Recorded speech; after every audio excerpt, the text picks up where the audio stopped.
Hello, strong people. Week 3, day 1 of OSG Mid-Atlantic Regional Prep. Press day, as usual, for day 1 of the week. I'm pretty excited because we have log back in the program. We've had log like on our secondary press day incline, which you've seen. What maybe you haven't. Maybe this is your first video. If it is, stick around for a while. Maybe you'll like what you see. If you don't, that's cool too. I don't blame you. I'm probably not the most interesting, so. Anyway, today, I don't know exactly the rep scheme. I think it's just sets of 5, pretty light, just to get the feel back, because I haven't cleaned a log in a few weeks. At least a few weeks, maybe. I don't know.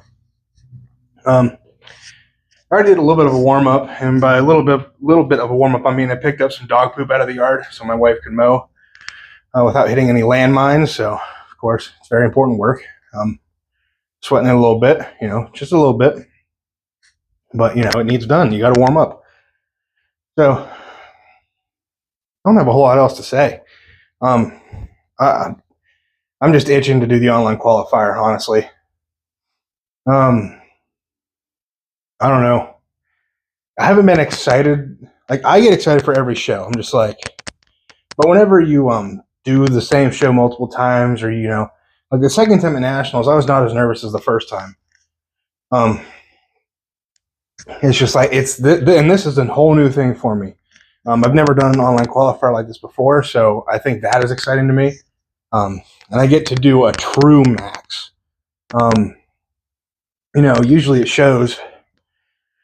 Any show I've ever been to, when it's a max event, you have specific weight jumps. So, 10, 20, 50-pound jumps maybe. And you got to abide by that. And sometimes if you win the event, you don't have to actually go to your max effort, Like that 845 at regionals a couple weeks back, that was not quite my max. I had another jump or two in me, and I didn't get to show it, which is fine. That's what you want comp day. You don't want to have to go full RPE 11, 110% on, every single event. But sometimes you have to do that. And I didn't get to do it. So this is going to be, as hard as I can go, as heavy as I can go, trying to do my absolute best numbers for this. So I'm excited to try to do that. Now I say that sort of, meaning it's just going to be on a whim for the most part. You're not going to be, at your strongest 24/7. It just doesn't work like that. You can't just walk in and pull, 850 every day of the week. It just doesn't work like that. Some people, maybe if you have a stupid good deadlift, but I am not capable of doing that. So if I get anywhere near that number, especially with it being on an axle, I will be ecstatic. So same with the log 2 rep max, clean and press each rep. I have not put a heavy log over my head in quite some time. So upper 3s would be amazing, but doing it mostly on a whim, with no prep for it, it's a big ask. So it doesn't mean it's not possible, though. I think the yoke is the one that's going to be kind of the biggest up in the air, because obviously, I still deadlift, I still press and prep all the time.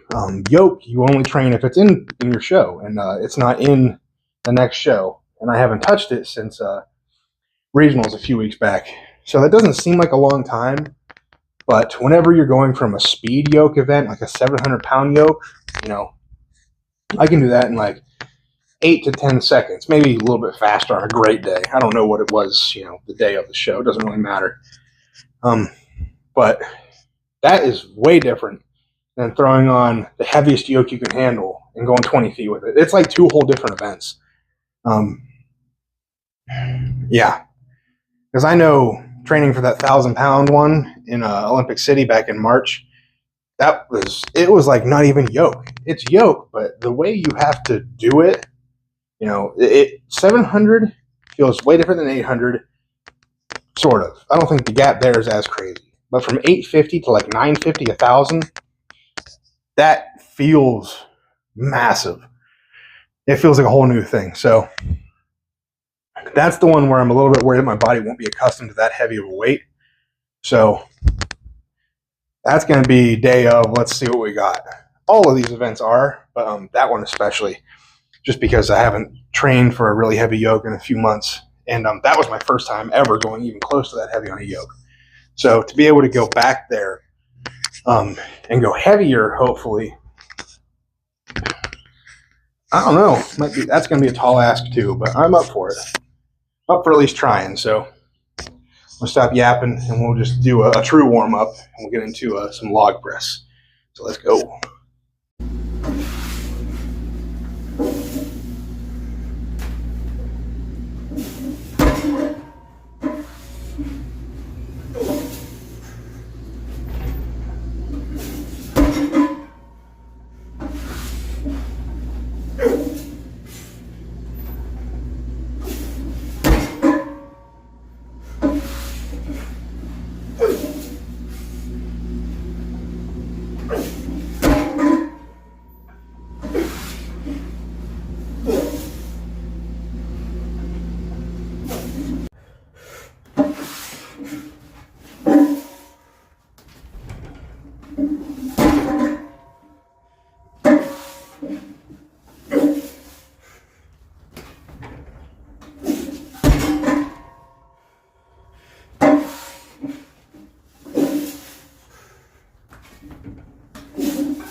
All right, log is done. That was good. I mean, I felt like I never really left. The clean felt a little funky at first, but I think it got better as I went. Hopefully, I mean, it can't get much worse, or it shouldn't be getting worse as I'm going. You know, unless the weight's really heavy and you're just getting tired. But at 250, I should be having no problems with that, regardless of how rusty I am on log. So that felt good. Balance a little funky, clean's a little bit iffy, but it felt a little bit more dialed in as I kept going. So, I mean, I'm happy with that. Can't really complain a whole lot. I think next I have axle press, strict press, same as I've had the last 2 weeks. I didn't clean it last week. So I'm thinking about doing it this week. But at the same time, my left bicep still might be a little bit wonky. Could just be me being a little bit over precautious, which I don't think is a bad thing this early in prep. I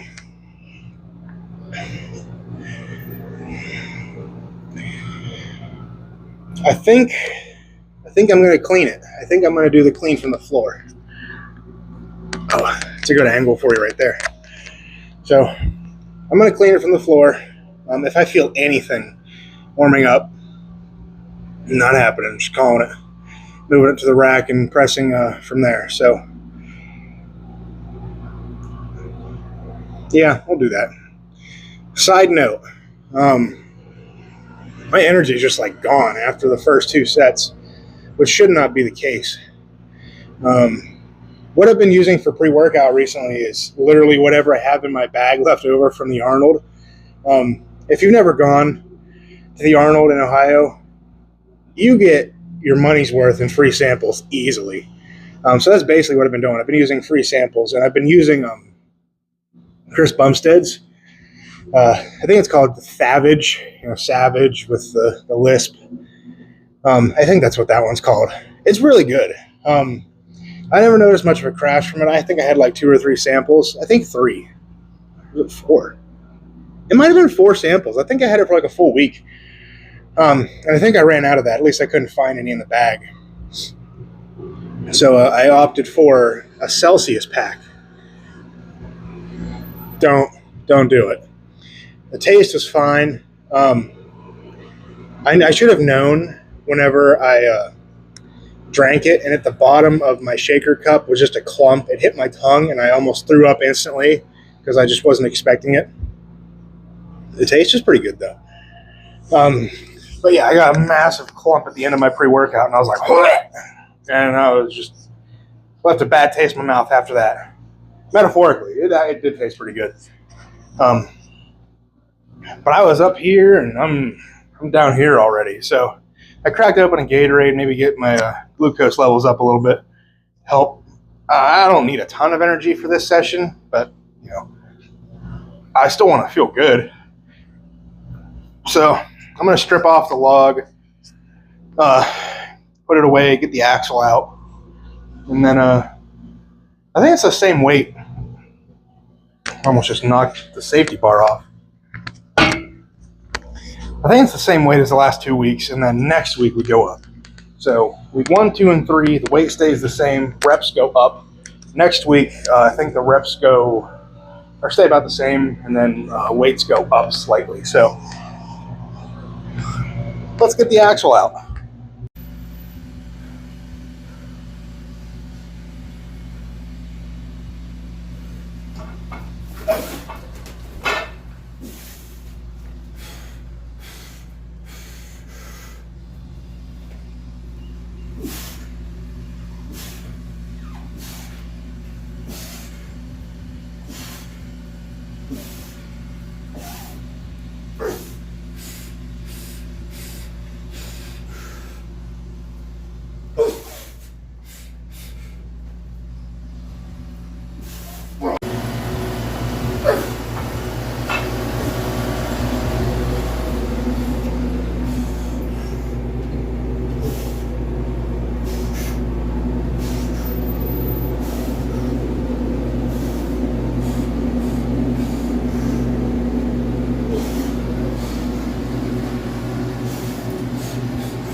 Where you go?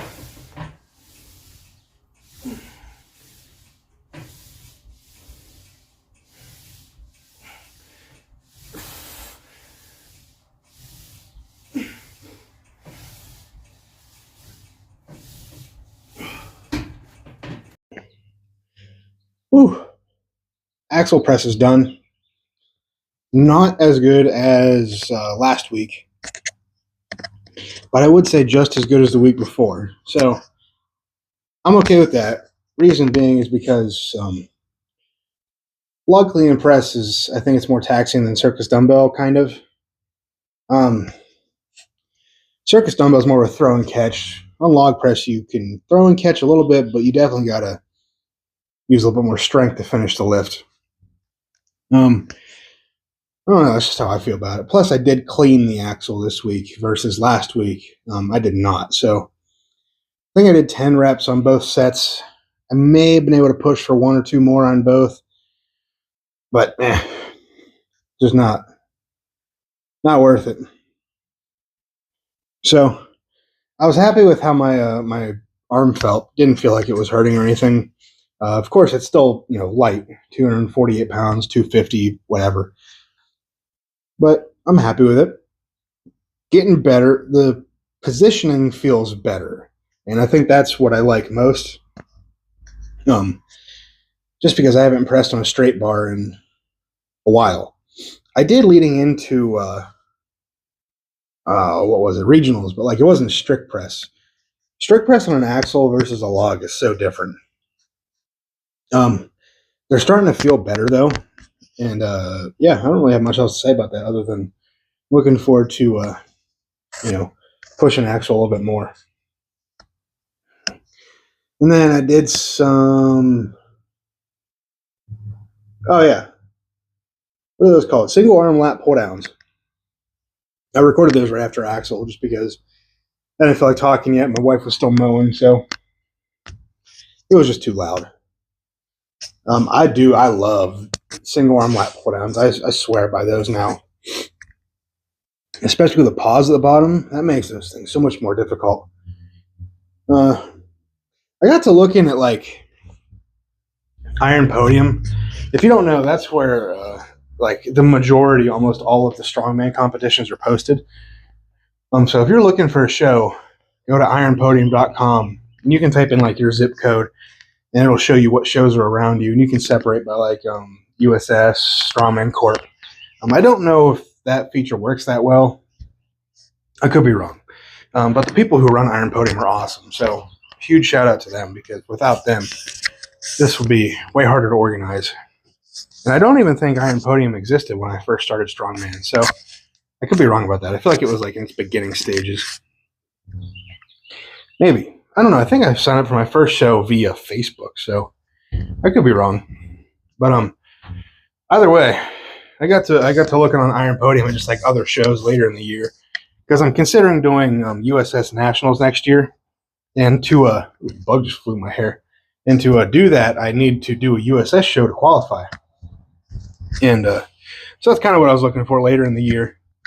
Depending on if I make it to OSG or not. So there's a whole lot of ifs this year.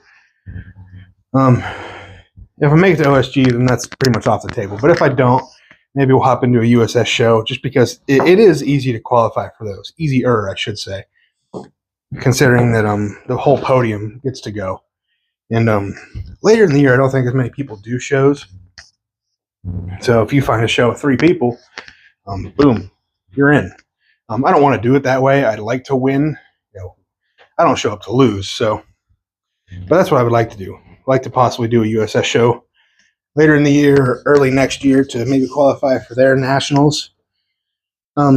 Just to do it, because they seem like they run good shows. But anyway, I was looking at Pennsylvania Strongest. We have like 2 or 3 different versions of PA Strongest. There's like PA Strongest USS. There's Pennsylvania Strongest. I think there's another one. Either way, I was looking at the one Pennsylvania Strongest. I think it's in like December this year or something. It has, I forget what the event was, but it has a max. Oh, it's a max log, I think.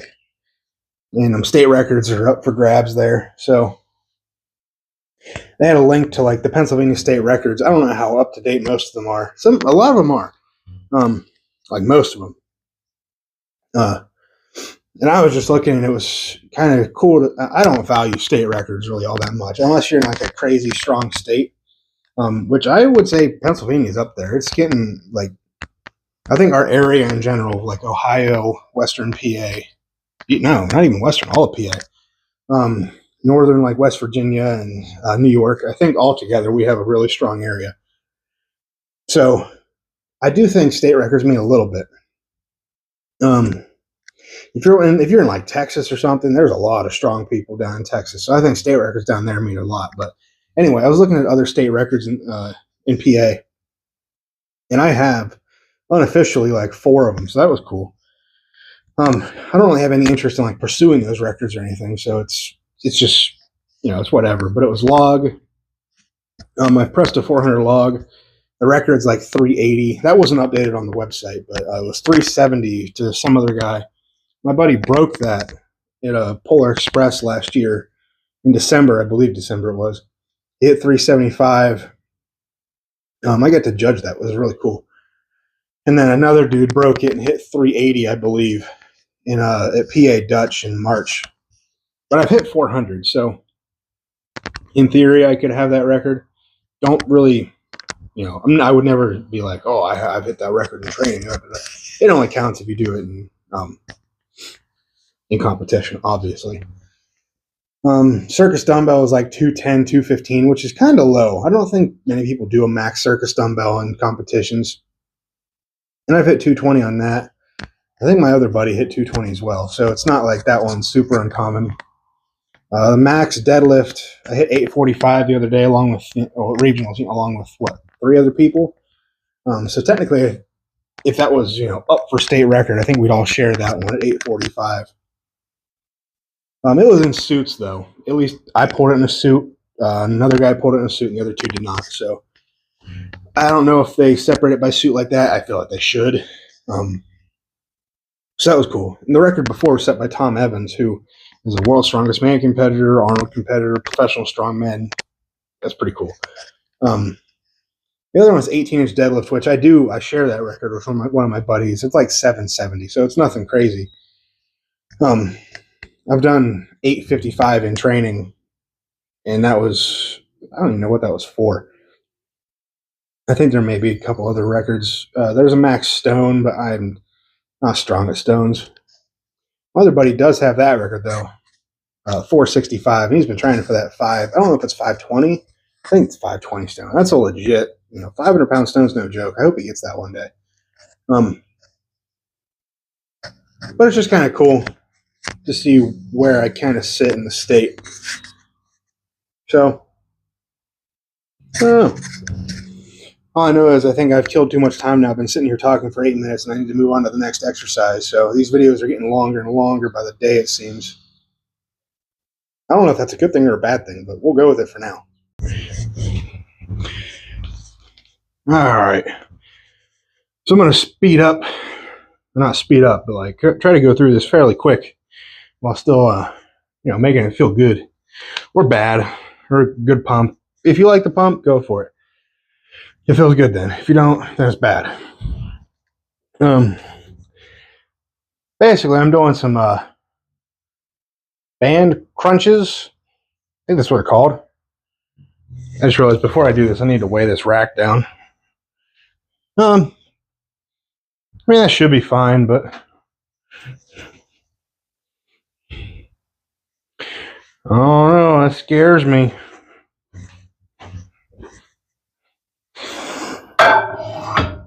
Alright, we'll be safe about it.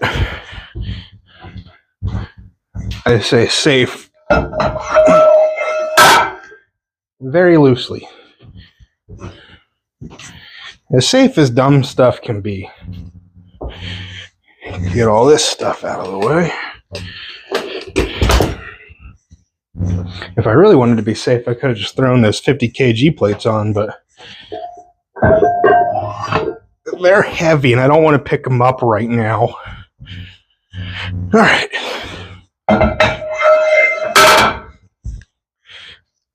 That should be fine. If not, you'll see it very quickly.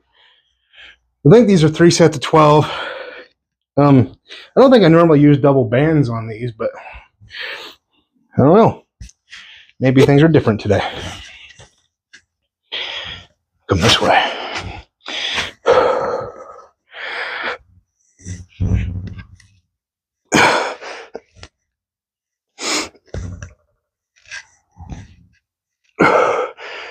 Yeah, I don't normally use double bands. This is not easy.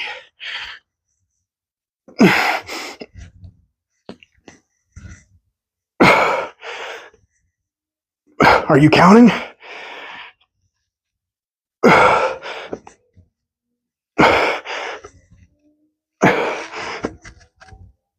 Oh my God. Ooh. I'm all right, I think. That is not fun. This core exercise really makes me susceptible to blacking out, it feels like. That could be because my arms are like pinned against me. Whew. I like this exercise though. It's kind of like a reverse back extension, like a curl. It's weird. But I do feel like I can really focus on my core doing this.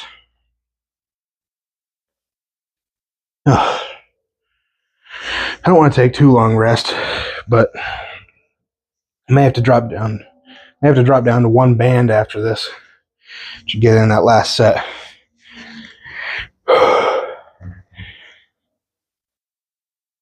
There's a bird going crazy up in the top of the shed somewhere outside.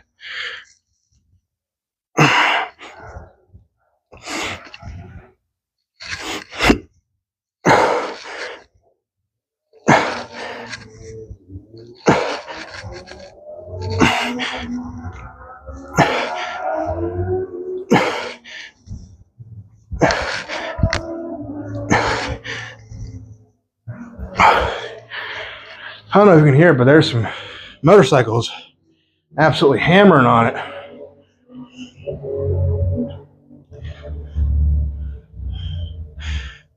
Sometimes I miss my motorcycle. For those of you that know anything about motorcycles, I used to have 20. I don't remember what the year was. I traded like an 07 or something KFX 400 four-wheeler straight up for it might have been a 2007. I don't know why that year's coming to mind. DRZ 400, not the Supermoto version, just like a standard street and trail one with the knobby tires. Got that straight up. Bought a Supermoto conversion kit for it. Threw on the street tires, all the good stuff. Had that for like a year or something. Those things are so much fun. They're just not great long trips. Or not that I ever took my bike on any really long trips, but it's just not the comfiest thing. It's a dirt bike. Had that for a year, I think. Sold that for, I think, more than what the original guy wanted for it, and way more than what the four-wheeler was worth. So I profited quite a bit off of those. Sort of. I mean, I bought the Supermoto kit, so that obviously cost you a pretty penny, like $1,200 or something crazy. But anyway, I sold the Supermoto, and then shortly after, I had this in my mind that I wanted a FZ09 hyper naked bike, and that's what I did. I found one, loved it. Those are they're nutty. So much torque. I mean, I watched a lot of reviews on it, and they were all like, yeah, this bike is fun. Not the fastest bike. I mean, I think the computer stops at like 128 or something. So if you wanted to, get rid of that part and just hammer on it, go as fast as you want. That thing would have you that front wheel wouldn't touch the ground the first 3 gears with me on it. So it had some oomph to it. And that's probably why I had to get rid of it, because it was just stupid. It was just, I was comfortable on it, but other people are the dangers when you're riding a motorcycle, of course.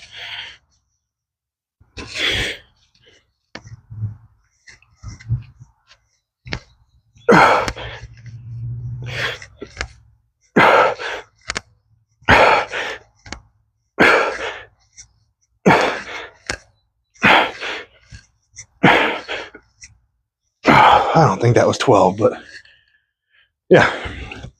So I sold that bike for a little bit less than what I paid for it. Almost exactly the same, I think.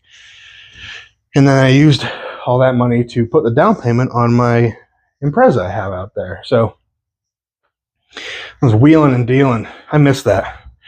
Makes me want to try it again. Get another cheap bike and trade up and see what I end up with. It's like a hobby. But this video is going to be way too long, so I'm going to stop talking here in about the next 30 seconds, I hope. Good training session. No real complaints. Energy wasn't there in the beginning, but I think that Gatorade brought me back to life a little bit.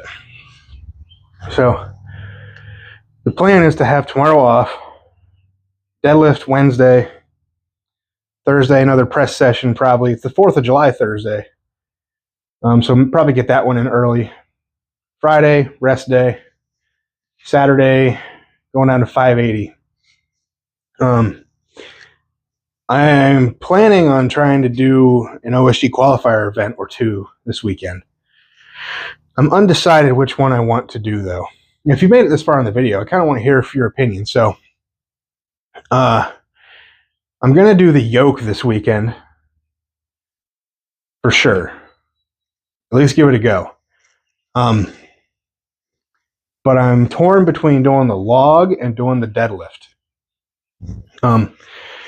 Reason being, log I'm okay doing wherever. That doesn't bother me that much. It's more so where I want to put the deadlift, because I don't want to do log and deadlift on the same day. So deadlift, Wednesday is my heaviest deadlift day of prep so far, the first 3 weeks. So it's not like we're crazy heavy yet, but it is almost comp weight, just a few pounds off. So I'm not going to be 100% recovered, most likely, for Saturday. However, the following Wednesday, deadlift day, is a deload day. Now, you look at it two ways. Either I do my 2 deadlift sessions, I do my scheduled one this Wednesday, I do my OSG qualifier max axle deadlift Saturday, and then deload and be ready for the next week, the following week of deadlifts for, that would set me up better for competition prep. Or I don't do deadlift this weekend. I do my deload next week, and then I hit deadlift next Saturday. Not this coming one, the following Saturday. So that means I would have had a deload deadlift Wednesday. Nothing too crazy, be fresher for Saturday. So let me know what you think. So go out, get strong, stay strong, and I'll see you guys in the next one. Peace.